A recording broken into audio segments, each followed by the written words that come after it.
आज हम जिस बुक के बारे में बात करने वाले हैं उसका नाम सुनकर आपको आश्चर्य तो जरूर होगा, क्योंकि हर कोई आज परफेक्ट लाइफ, परफेक्ट जॉब और परफेक्ट लाइफ पार्टनर चाहता है। नमस्कार दोस्तों, एक नई बुक समरी के साथ इस लर्निंग जर्नी में आपका स्वागत है। आज हम जिस बुक के बारे में बात कर रहे हैं उसका नाम है द गिफ्ट ऑफ इम्परफेक्शन, जिसे लिखा है ब्रेने ब्राउन ने। The gift of imperfection book में बताया गया है कि कमियों ने हमें बहुत सारे उपहार दिए हैं, जैसे कि वास्तविकता में रहना, शांत रहना, कंपैरिजन ना करना और करुणा। इन सब के कारण मनुष्य अपनी लाइफ को अच्छे से जी सकता है। इन उपहारों को महसूस करने के लिए आपको अपने अंदर कुछ क्वालिटीज को विकसित करना होगा। उन क्वालिटीज में से एक ऑथेंटिसिटी है, मतलब जो आप हैं वही दूसरों को दिखाना। हम में से कई लोग ऐसे हैं जो सोचते हैं कि हमें ऑथेंटिसिटी जन्म से उपहार के रूप में मिली है, जबकि ऐसी बात नहीं है। इसे हम अभ्यास के जरिए अपने जीवन में ला सकते हैं। Chapter 1, what is authenticity. हम अपनी जिंदगी कैसे जीना चाहते हैं यह हमारी चॉइस पर निर्भर करती है। इसे ही ऑथेंटिसिटी कहते हैं। हर एक के पास स्ट्रेंथ होती है। किसी की आवाज अच्छी है तो कोई रटने में अच्छा है।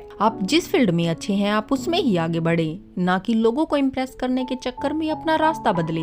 आप भी अपनी जिंदगी में खुशियां पाना चाहते हैं तो ऑथेंटिसिटी से नाता जोड़े। इसके लिए आप जो बनना चाहते हैं और नहीं बन पाए उस पर अफसोस करना छोड़ना होगा। आपको सीखना होगा कि हर पल को एंजॉय कैसे किया जाता है। इसके लिए आपको कई अन्य बातों का भी ध्यान रखना होगा, जैसे अपने आप को पहचाने और दूसरों के सामने झूठा चेहरा लाना बंद करें। अपनी जिंदगी में अपने प्रति दया भावना रखें। आपको सफलता और असफलता दोनों में ही खुशी मनानी चाहिए। आपको अपने आप से और दूसरों से कनेक्शन जोड़ना होगा। इससे भी आपके अंदर ऑथेंटिसिटी विकसित होगी। कई बार ऐसा होता है ना कि हम बनना कुछ और चाहते हैं और लोगों की सुनकर अपना रास्ता बदल देते हैं। लेखक ने कहा है कि बी ऑथेंटिक, अपनी असली छवि ही लोगों के सामने लेकर आएं। Chapter 2, perfection is illusion. पूरी जिंदगी हम लोगों को सिर्फ यह दिखाते हैं कि हम परफेक्ट हैं। अपने आप को परफेक्ट मान लेना कि हमारे अंदर कोई कमी नहीं है, यह बात आपको आगे नहीं बढ़ने देगी। इसीलिए परफेक्शनिज्म के पीछे नहीं भागना चाहिए। खुशियों का दरवाजा आपकी उन्नति से ही होकर गुजरेगा। कुछ लोग तो ऐसे हैं कि वह अपने आप को परफेक्ट मानते हैं, इसीलिए वो अपनी उन्नति की ओर कभी ध्यान नहीं देते।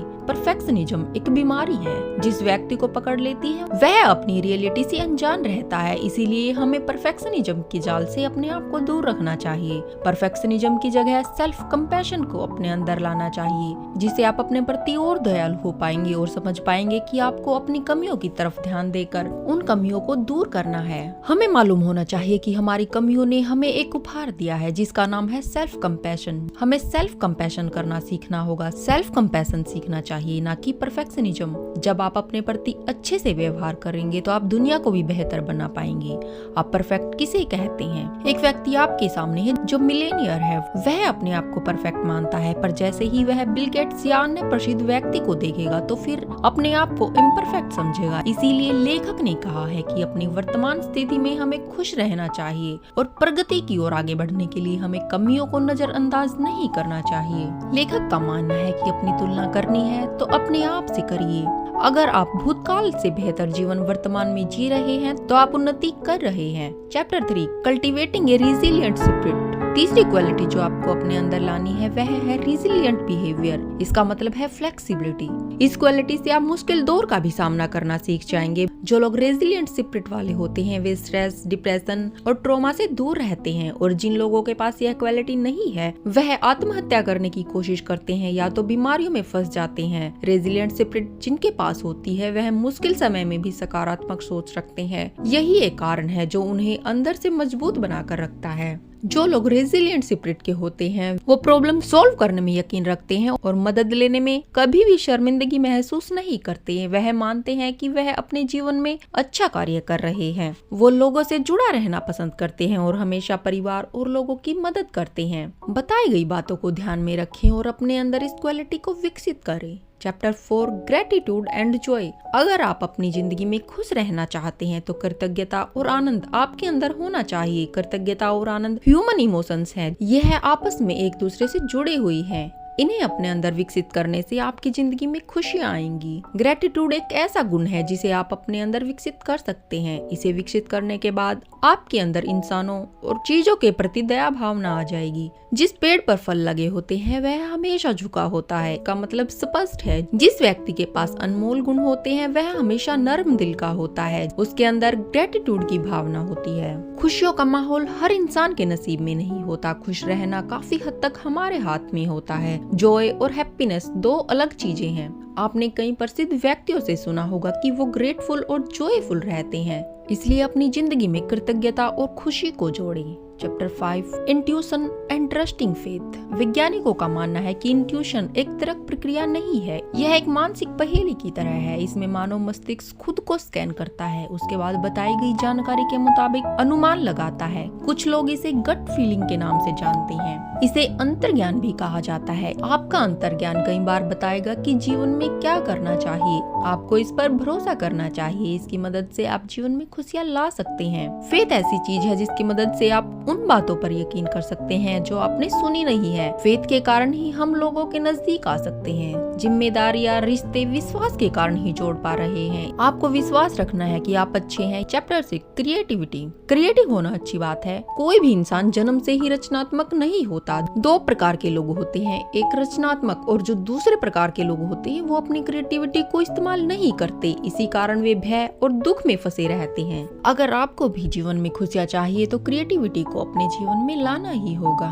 Chapter 7 cultivating play and rest. Research में पता लगाया गया जो लोग खुले दिल से अपनी जिंदगी जीते हैं उनमें क्या अलग है। जो इंसान खुले दिल से बच्चों की तरह खेलते हैं और आराम करते हैं उनका दिमाग अच्छे से कार्य करता है और वे अपनी जिंदगी में हमेशा खुश रहते हैं। शोध से पता चला कि जो लोग खेलते हैं और आराम करते हैं उनका मस्तिष्क अन्य लोगों के मुकाबले अच्छा कार्य करता है। खेलने और आराम करने से हमें काफी फायदे मिलते हैं। इससे क्रिएटिविटी भी बढ़ती है। खेल को हमेशा पर्पजलेस खेलना चाहिए। ऐसा करने से आपकी जिंदगी में काफी परिवर्तन आएगा। कुछ लोग ऐसे हैं जो खेल और आराम को समय की बर्बादी मानते हैं, पर ऐसा नहीं है। आराम और खेल को अपने जीवन का हिस्सा बना ले। ऐसा करने से आप तंदुरुस्त रहेंगे और मानसिक रोगों से भी दूर रहेंगे। Chapter 8 cultivating calmness and stillness. शांति आपके ब्रेन की इमोशंस को कंट्रोल करती है। जो लोग काम होते हैं वह मुश्किल समय में भी अपना नियंत्रण नहीं खोते। किसी भी परिस्थिति में वे अपने माइंड को रिलैक्स रखते हैं। रिसर्च के अनुसार जो मनुष्य अपने मुश्किल समय में भी हार नहीं मानते और अपने काम में एकाग्रता रखते हैं